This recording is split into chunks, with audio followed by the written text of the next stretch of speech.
Bienvenue. I am Walter Nelson, and today I will be talking about dancing in Paris during the Jazz Age, during the time of the lost generation in post-World War I Paris, and up until the darkness descended with the German occupation in 1940, with a brief glimpse of the light returning with the liberation of 1944, with its vast hordes of swing-dancing GIs. And so to the dances of Paris in the Jazz Age, the time between the two wars. I benefited greatly in my French dance research from a moment in time when numerous French films of the era were available, complete and for free, on YouTube. That time seems to have passed. There are far fewer to be found now, and the robotic YouTube copyright police have become more energetic lately. So much of it is gone now, and I'm glad I grabbed what I did when I could. So first, a frame of reference. What do I mean by Jazz Age? It's a very imprecise term coined by F. Scott Fitzgerald, which I will make even less precise as I use it to encompass the entire 2 decades between the world wars. The French called the 20s les années folles, or the crazy years. After the trauma, distraction, and loss of the war, France lost a greater proportion of its population in the war than any other major combatant.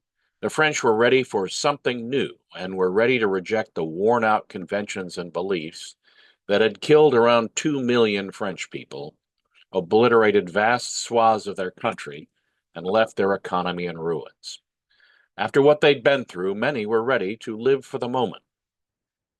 France, and especially Paris, was also a mecca for expatriates from all over the world. Russians and other Europeans displaced by the collapse of empires and the many wars that followed the end of the Great War. And also those who were just looking for a place where they felt they could be the people they wanted to be.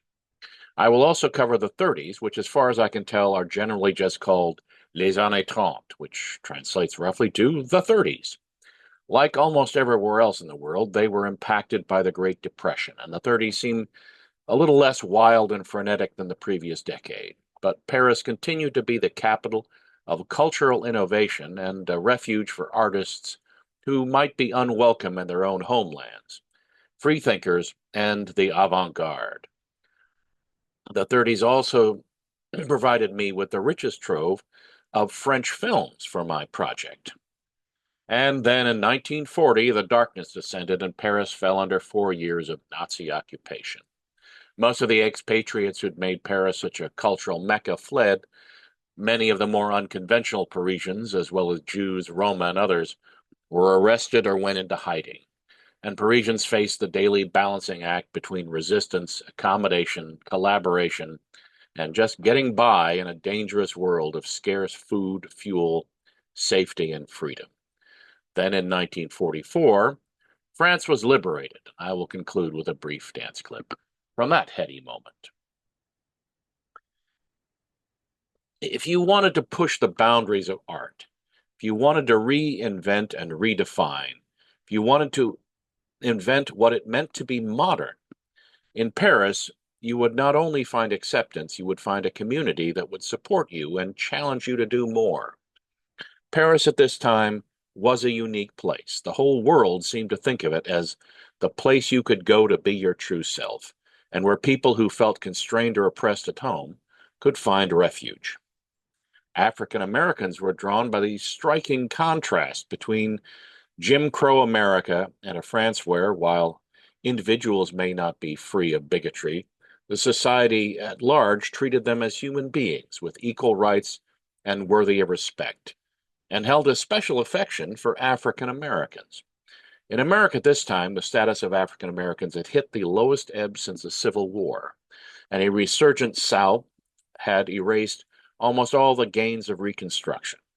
The contrast between Jazz Age Paris and the America of the KKK and the Tulsa Massacre was pretty stark. It was also a place where homosexuality, while still disapproved of by French Catholic conservatives, was accepted by the more forward-thinking elements of Parisian society and generally tolerated by the police. It was a place where the openly lesbian Gertrude Stein, who coined the phrase lost generation to describe her countrymen in Paris, could not only be accepted, but could be the matriarch at the center of a circle of leading modern artists, writers, and thinkers. It was where that lost generation, people like F. Scott and Zelda Fitzgerald, Ernest Hemingway, E. E. Cummings, could find a community and live la vie bohème, the bohemian life, fairly comfortably in a town where a dollar went a long way. One French documentary I watched claimed you could live in 1920s Paris on $1 a week. And if you avoided the fashionable clubs like Le Lido, La Dome, and such, and stuck to the corner bistros, perhaps you could. The term lost generation, of course, referred to people, many of whom had served in the war, who came out of the war forever changed by the experience. Paris was also a place where the rich and privileged, millionaires, movie and Broadway stars, royals and aristocrats who, despite their wealth and position, felt stifled in their home countries, could also come to feel truly free. And finally, it was a place where many of America's leading bartenders could come to escape prohibition. And finally, of course, it was the birthplace of Art Deco, so called from the name of the 1925 Paris Exposition, Exposition Internationale des Arts Décoratifs et Industriels Modernes, the International Exposition of Modern Decorative and Industrial Arts. It was the birthplace of the modern. But enough of setting the scene. I'm here to talk about dancing. The French dancing style, which had much in common with dancing all over the world in the Jazz Age, was simple and intimate. The holds were close, body to body, the style was relaxed, and the focus was on the partner, not on showing off for some theoretical audience. The steps were not usually complex, and there weren't a lot of fancy moves, throwouts, underarm turns, and the like. The dancers generally set up a pattern and followed it through the whole dance.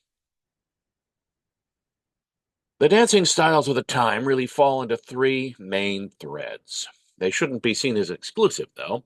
Individuals would often move from one to another depending on time and place, and they would borrow liberally from one another, and good bands could mix it up and draw easily on both contemporary and more traditional fare.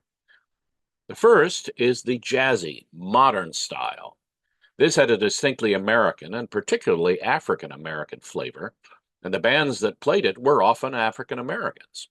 It was popular with the young, be they Parisians or expats. It was exuberant and unrestrained. Most of the dances were foxtrots of various sorts. The next was a sophisticated style, at home in society galas, posh nightclubs, and the like. While many of the musical selections were French in origin, the style was international and universal. This was the dancing of the well-dressed, the sort of people who changed into evening clothes after 6. You could easily see well-dressed people dancing pretty much the same way in Berlin, London, or New York. They would have a mix of foxtrots, tangos, waltzes, and perhaps a few jazzy bits and Latin numbers. There were also, of course, tango bands that focused on tangos and some other Latin material. Sophisticated people, if they thought of themselves as modern, could also indulge from time to time in a bit of jazz.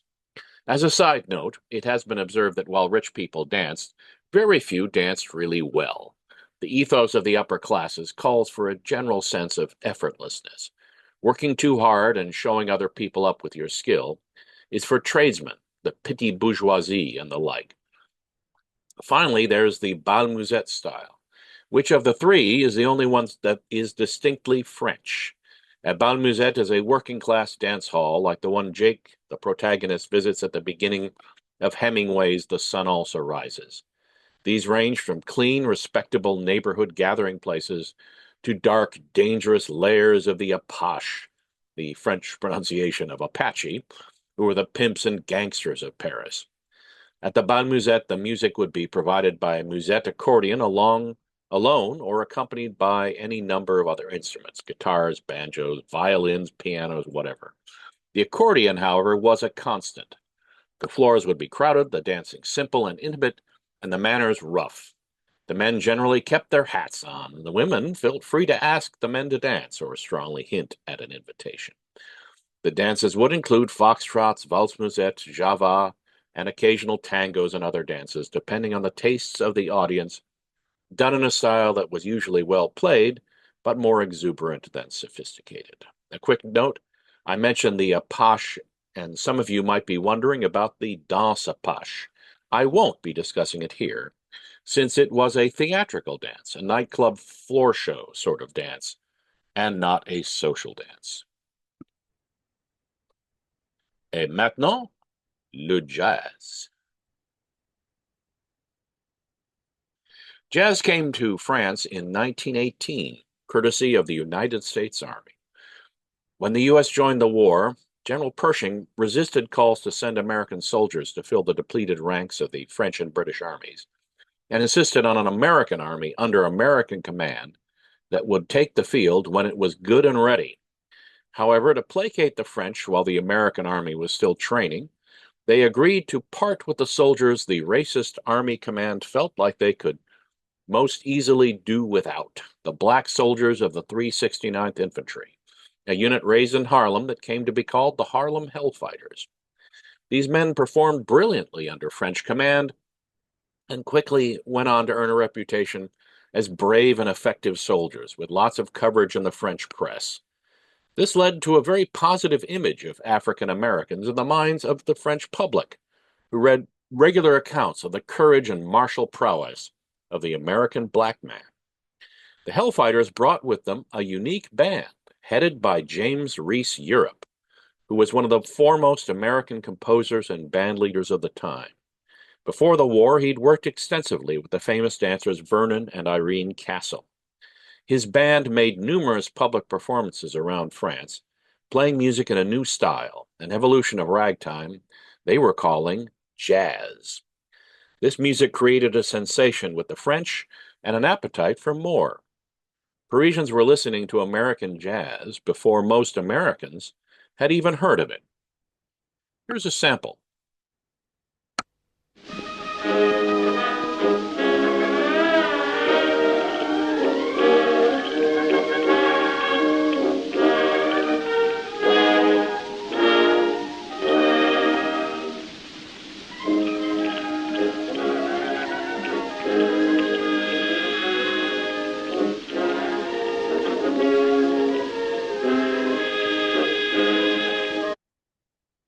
I will now show a brief sampler of jazzy dancing in Jazz Age Paris. This was the first of what will be many video clips I will show from French films of the Jazz Age. Some will be pastiches like this, others will be fairly extended clips that may go on for a bit. When I let it go on, even after I've likely made my point, it's to accomplish two things. First, for the non-dancers among you, I'm hoping it will help set a mood, immerse you briefly in a different time and place. For you dancers out there, I'm hoping that you will be able to gather enough information to, perhaps, as they say, try this at home.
now a snippet of the sophisticated dancing of the upper crust, the dinner jacket and evening gown crowd.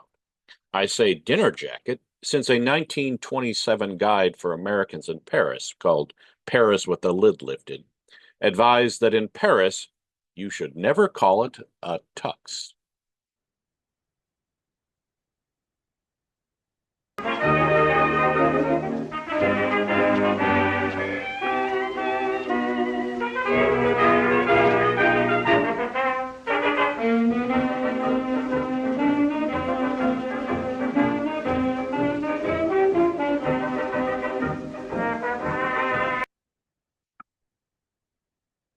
And that was a newsreel taken in the posh Zelly's nightclub in 1928. The walls are covered with caricatures of their more distinguished guests.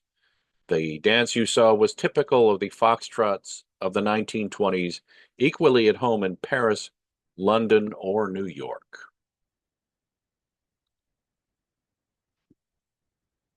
And now, the Valse Musette.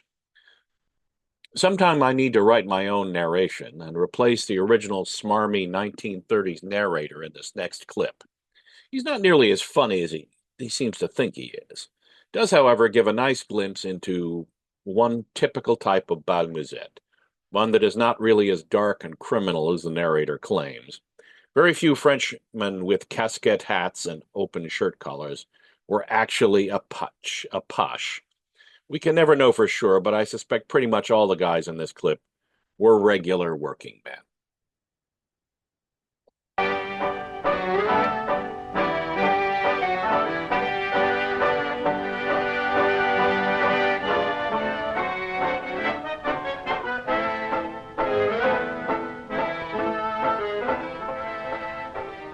Here's the most notorious dive in Paris. You can get a bottle of wine, an 8-course dinner, and a girl for 5 francs. The wine can't be very good. For 2 francs, these boys would break an arm. For 4 francs, a leg. And for 10 francs, hello, St. Peter. The fellow in the corner is not the doorman. He's the arm of the law. Get that schnozola. Must be the nose of the law. Bonsoir, Francois. Here's a bunch of young architects. By the end of the dance, the girls will be covered with blueprints. Don't think these Apaches are not gentlemen. They always remove their hats before socking their women. These gorillas are dancing with jeers in their eyes. Quite a legacy. Must be a French heiress.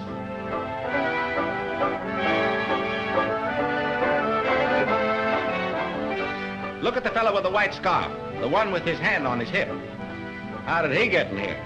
Probably just an ordinary pickpocket, the big sissy. The signs on the wall give you a good idea what kind of a joint this is. Ladies, watch your pocketbooks. Broken glasses will cost you 3 francs each. Notice, it is forbidden for gentlemen to dance together. What kind of tough guys are these? Now there's a nice playmate for somebody who's tired of it all. I wonder if he crochets. I was only kidding, buddy. Babette, come here right now. Our man, she is calling. The passionate Apache will now pash. Babette pashes him a kiss. The dance must be ending. Notice the big bouncer on the right getting ready to collect the fee for the dances? His father wanted him to be a sculptor, and so he finally turned out to be the biggest chiseler in Paris. Now watch this carefully, folks. It's an old Apache custom. It's the woman who pays and pays and likes it.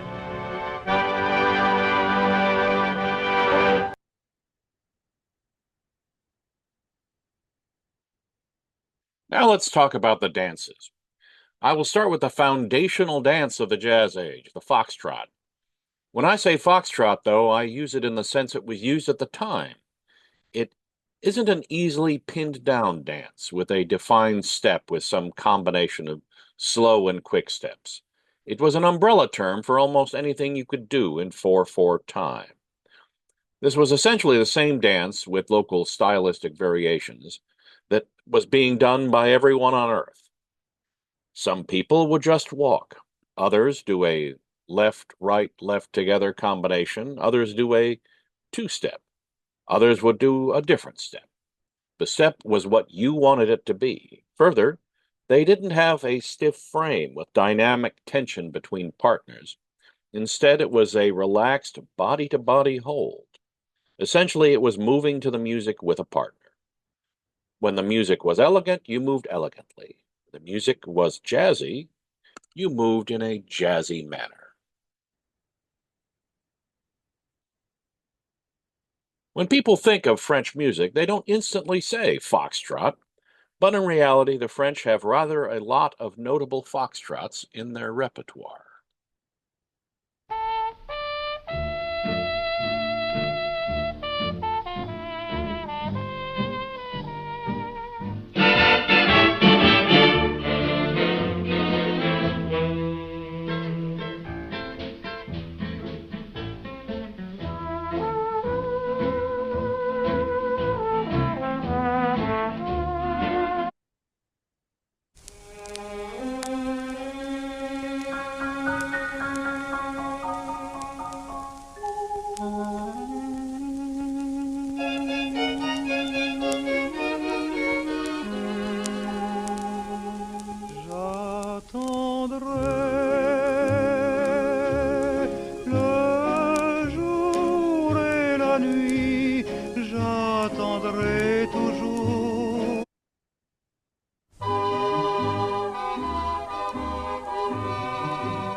Des yeux qui font baisser les miens, un rire qui se perd sur sa bouche, voilà le portrait sans retouche de l'homme auquel j'appartiens.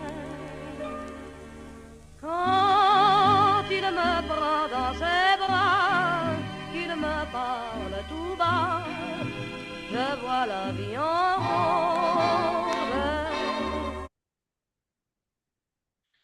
rose. 4/4 time is also swing time, but as far as I've been able to determine, swing dancing did not really catch on in France in the 1930s.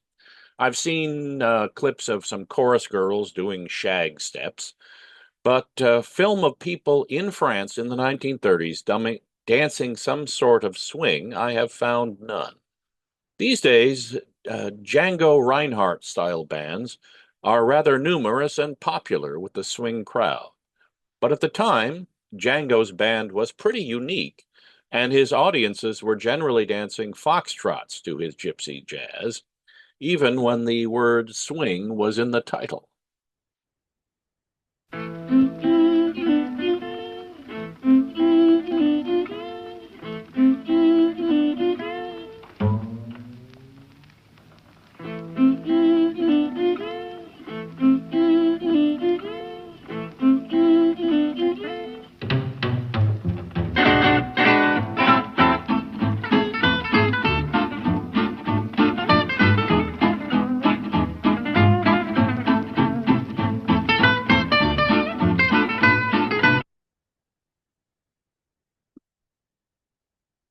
So now we'll watch a few clips of various groups of French foxtrotting in a variety of settings.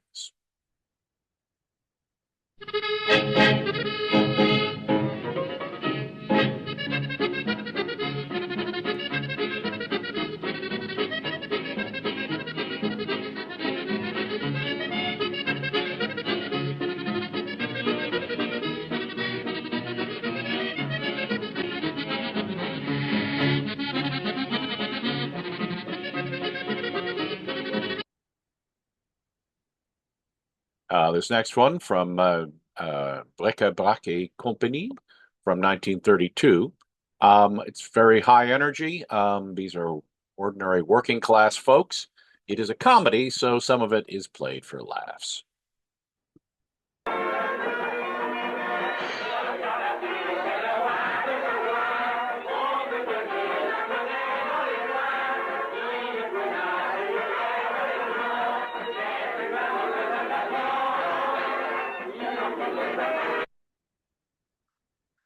This next one from Le Rossier de Madame Mousson. This is a smoother, more intimate foxtrot, also by working class folks. You can often tell because they're the ones who keep their hats on when they dance. Um, anyway, here it is. Jusqu'à ce jour, comme un collégien, je rougissais pour rien, j'ignorais les secrets de l'amour. Mais c'est bien fini, je suis affranchi. Maintenant je sais ce que c'est, maintenant je sais ce que c'est. Enfin, je suis fixé. C'est une belle invention pour laquelle, dit-on, je sais ce que c'est. Maintenant je sais ce que c'est. Enfin, je suis fixé. C'est une belle invention pour laquelle, dit-on, j'ai des dispositions. C'est rien voir, pas rien, c'est un... Et maintenant, le tango. Ever since 1911, when Paris embraced the Argentine tango and then reinvented it and spread it to the world, the tango was a very popular dance among the French. There are numerous French tangos from the era, and most of them have a very distinct character from the rhythmic march-like tangos popular in many other places, or the distinctive, less rhythmic style of the Argentines, or the staccato tangos of our own time. Instead, they tended to be light, emotional, and lyrical. However, Paris, of course, was a very cosmopolitan place, and while they had North American bands come over to play jazz, they also had Spanish and Latin American bands playing tangos. So there would be a variety of styles found in Paris. This piece, however, has a distinctly French flavor of the sort that might be played by a French band.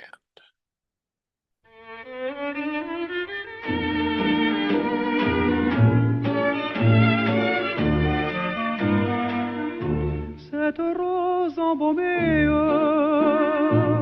que de toi j'ai gardée, déjà toute fanée, dans mes doigts va mourir au cours morne des heures, dans ma triste demeure, ces pétales, mes fleurs, comme des souvenirs.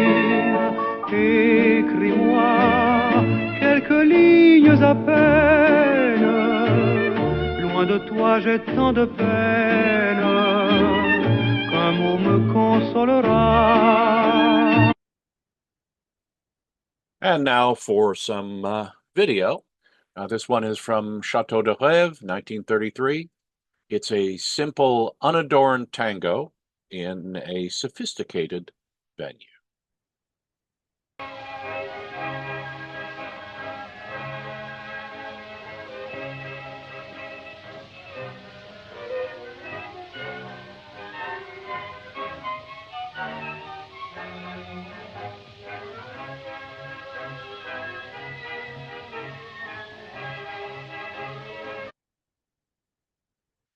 This next one is a Fox Movie Tone News clip with original sound from 1928. And these are just regular folks at a public celebration dancing the tango. And I particularly like this sort of film because a theatrical release might have a particular agenda in presenting dancing, but a newsreel is just a newsreel. It's just people living their lives.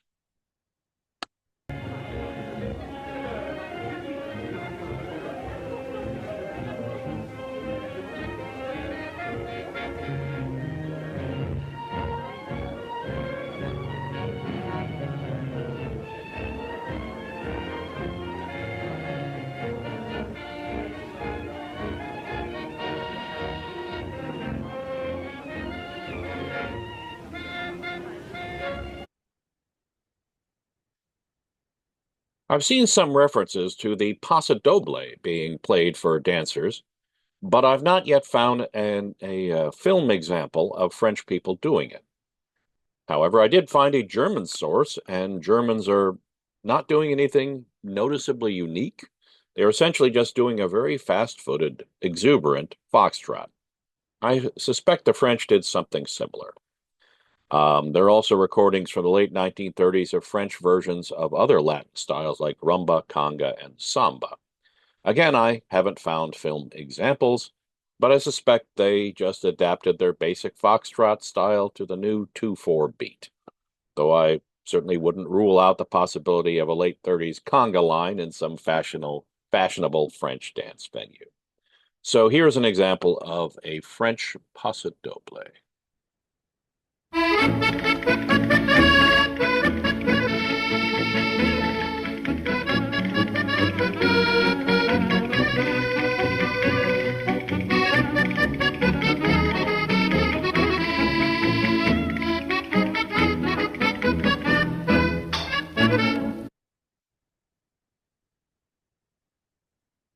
And now we get to the distinctly French dance forms. The Valse Musette is the style associated with the Bal Musette, the working class dance hall, though it could be found in various forms in jazzy or sophisticated venues. Even Django played a few waltzes.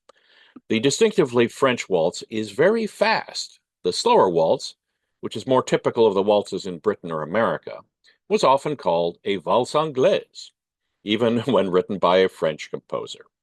Here's an example of a proper fast valse musette.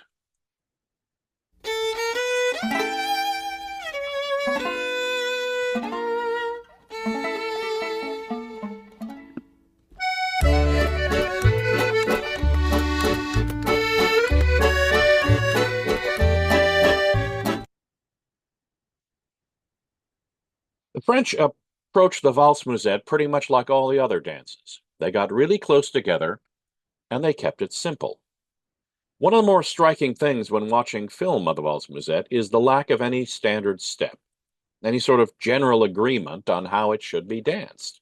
Many people just stepped on the downbeat. Step, 2, 3, step, 5, 6. Others on every beat. Others spun like a top, and others, while stepping on the downbeats, remained upright in a foxtrot-like posture. As always, with all the different options, the emphasis was on the partner connection and not on showmanship. So, here are some examples. This is from Sur les Toits de Paris, 1930. This is a bal musette with some dodgy characters and the police bouncer making sure everyone behaves. Watch the principal folks and also watch the background dancers who are dancing, in some cases, differently.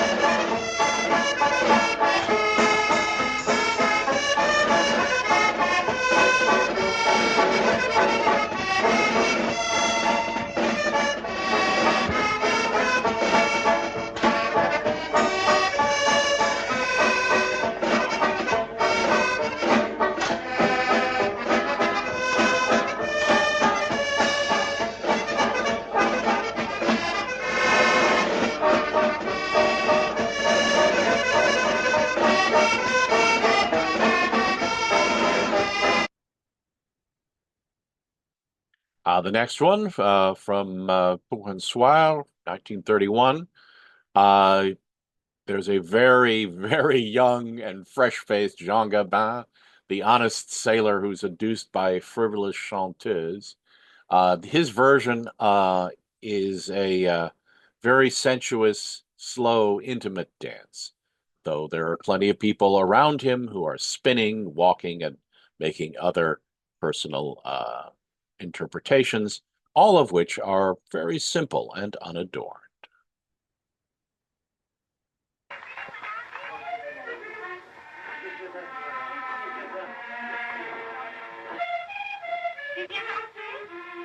Oh non, non, c'est avec lui, là.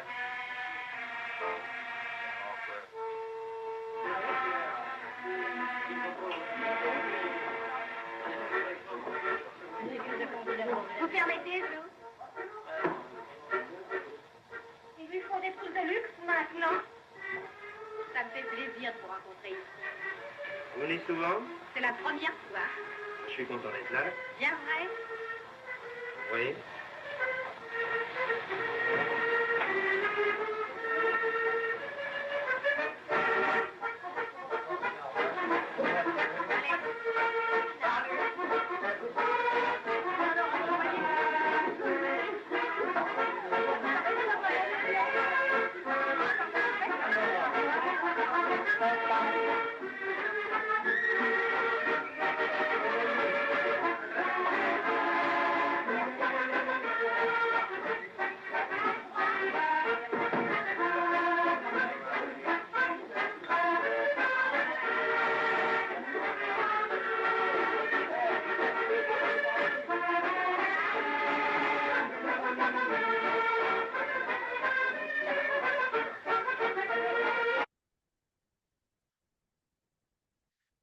Which brings us to the Java, a very distinctly French dance. The Java is in three-quarter time, like any other waltz, but where a waltz has a strong emphasis on the first beat in every set of three, the Java has a roughly equal emphasis on each beat. When a Java is played, one can often see people doing the various Musette steps I already mentioned, but there's also a distinct Java step. The dancer steps on the balls of his feet, taking short, shuffling step on every beat. There's often a distinct rocking from side to side. Anyway, here is what a Java sounds like.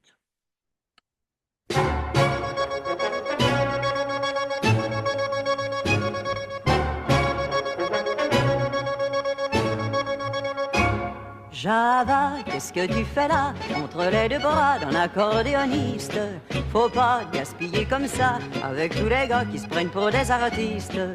Tu te ramènes et tu t'en vas, à l'envers, à l'endroit, et tu miaules comme un chat qui se bagnote sur les toits.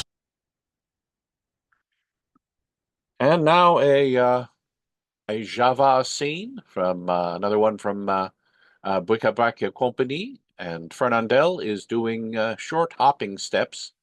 Others are more smooth and taking longer strides. And also the young man who steals his girl is essentially doing a foxtrot to a Java.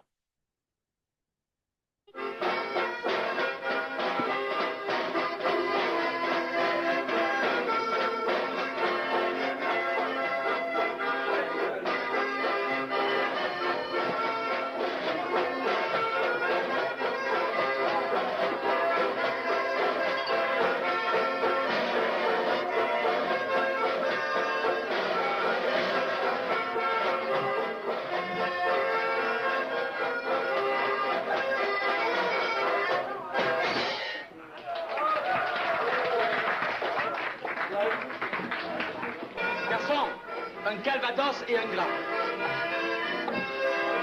Alors, Zina, c'est oui? Peut-être. Non, pas peut-être. Demain. Eh bien, c'est non. Enfin, pourquoi je ne comprends pas, moi, Zina? N'appartiendrait qu'à l'homme qui m'épousera. Fernand, Pourquoi pas? bien, nous allons voir. Mais qu'est-ce que... Which brings us to swing. Given the large expat community in Paris, I would never be so reckless as to say no one ever danced the Lindy in Paris in the 1930s. But I can say I haven't found any evidence of it getting any traction in the years before the war. Then came the German occupation of 1940, and the Germans were having none of it. They considered swing to be degenerate. However, in August of 1944, Paris was liberated, and many of the liberators were healthy young American boys, fresh out of high school, who were eager to teach the French girls to swing, just like they'd been teaching the British girls before D-Day. This next film from 1944 was filmed in the Bal Tabarin, the same place I identified as a tourist trap in an earlier video. It shows swing arriving more or less in real time. I don't know who the dancers are at the beginning or what their story is. The woman looks a lot more polished than the man. The man appears to be a soldier. He's probably an American, though he could be French. The Free French wore American uniforms. It's followed by shots of the whole room giving swing music a try, many of them dancing a foxtrot to swing. And Marlene Dietrich and Django Reinhardt are in the frame as well.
And now the Charleston.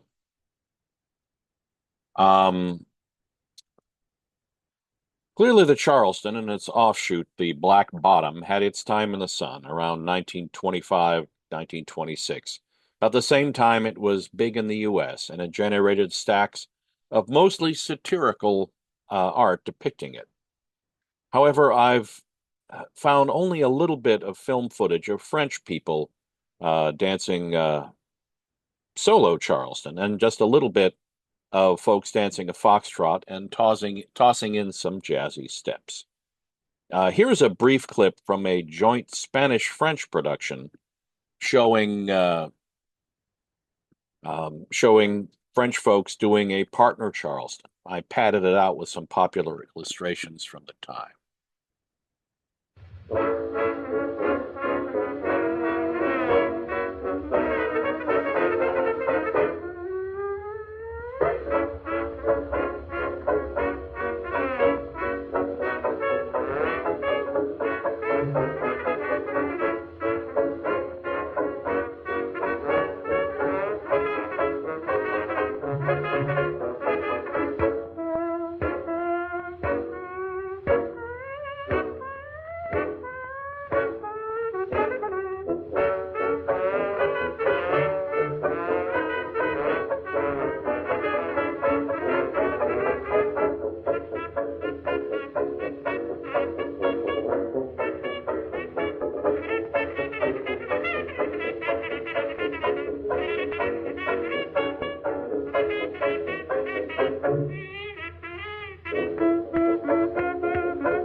One of the more interesting aspects of the Charleston in the U.S. was the tendency of young women in groups or alone and without a male partner to get up in front of the room, perhaps even standing on a table, and make a spectacle of themselves. This is often depicted in French art of the Charleston era in the later 20s, but I so far am lacking in film evidence.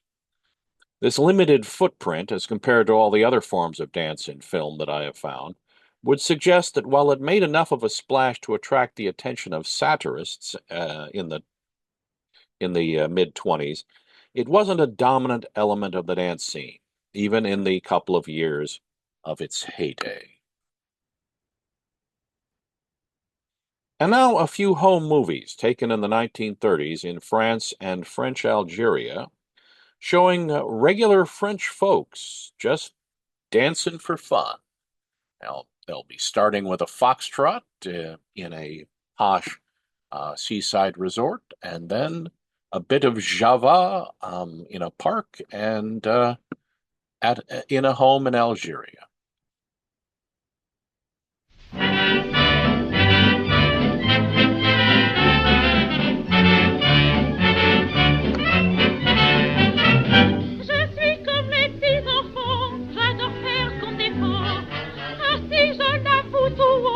Sur le quai du métro, pour moi c'est une joie inouïe quand j'entends parler sortir. C'est si beau qu'on s'est défendu, que ma foi jaune faire des choses les plus saugrenues. La vision d'un garçon qui est bien entretenu, ça m'attire, je veux courir dessus. Insensé, je le sais, j'en suis convaincue. Et j'ai honte, oh que j'ai honte d'être sans retenue. Mais jamais je ne dirai, je recommencerai plus. Je peux pas, non, c'est trop bon quand c'est défendu. Hier je ne me sentais pas bien, j'ai été chez le médecin. Demander une consultation, il m'a dit attention.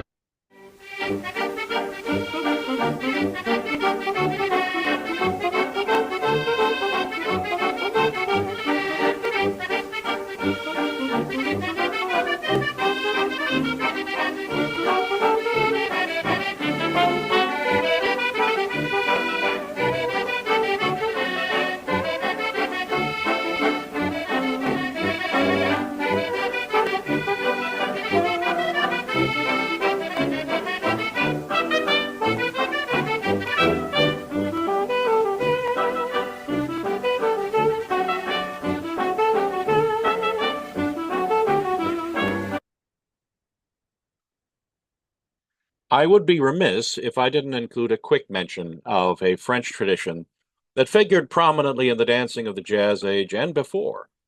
Every July 14th, what the French call the Fête Nationale and non-French call Bastille Day, the French would dance in the street. Quick bit of Googling indicated that this tradition has not entirely died out in France, but like everywhere else in the world, social dancing is but a shadow of what it once was, and such dance celebrations are now comparatively rare. Here's a clip from a movie called 14 Juillet, which has this dance tradition at its core. The folks are dancing a Java.